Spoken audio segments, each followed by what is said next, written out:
Azatlyň Türkmenistandaky habarçylaryň maglumatlaryna görä Balkan vilayetinde daşary ýurt pasportlary üçin uly nowatlar hinidem saklanýar, emma täze pasport etidirä getirmek üçin sorulýan paranyň mukdary epesli azalypdyr.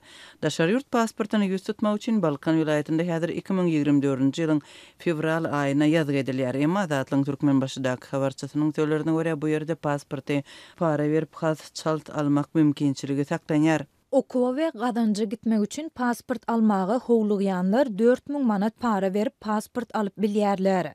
Türkmenbaşydaky we Balkanabatdaky migrasiýa gulluklarynda bu pula resmi namalary desine kabul edýärler we täze pasporty almak üçin 45 günden gelmelidigini aýdýarlar. Mundan bir ay öň pasport üçin sorulýan paranyň mukdary 20 we 30 000 manat aralygyndadyr. Dip ýakyn günlerde pasport üçin dokumentlaryny tapşyran yerli ýaşaýjylaryň bir näçesi bilen gürleşen habarçymyda aýtdy.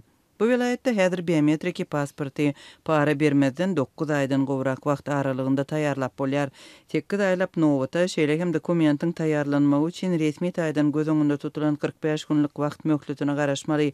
Udak wagtlap garaşmak ilady üçin şol sanda daşary ýurtlaryň okuw jaýlarynda bilim alýan ýa-da okuwa indi girmek isleýän ýaşlar üçin uly kynçylyklary döredýär. Studentler pasport almakdan başga da ýurtdan çykmak üçin bank kartaçkasyny we beýleki zerur dokumentlary edinmeli. Çeşmelere göre bu talaplaryň hemmetini ýerine ýetirmek üçin hem para bermeli bolýar.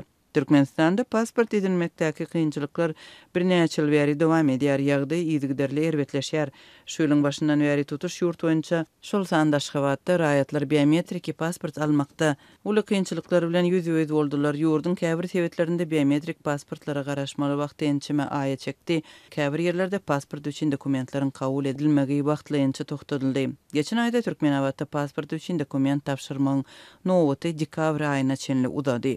Barlykda habarçylaryň hem çeşmeleriň söýlerine görä para käbirler üçin meseleniň gysga möhletli çözgüdüni döredýän bolsa, beýleki tarapdan köpçülik üçin pasport edilmek mümkinçiligi ýygy çekdirýär. Pasport almakdaky korrupsiýa uzyn nowatlaryň döremegine sebäp bolýar.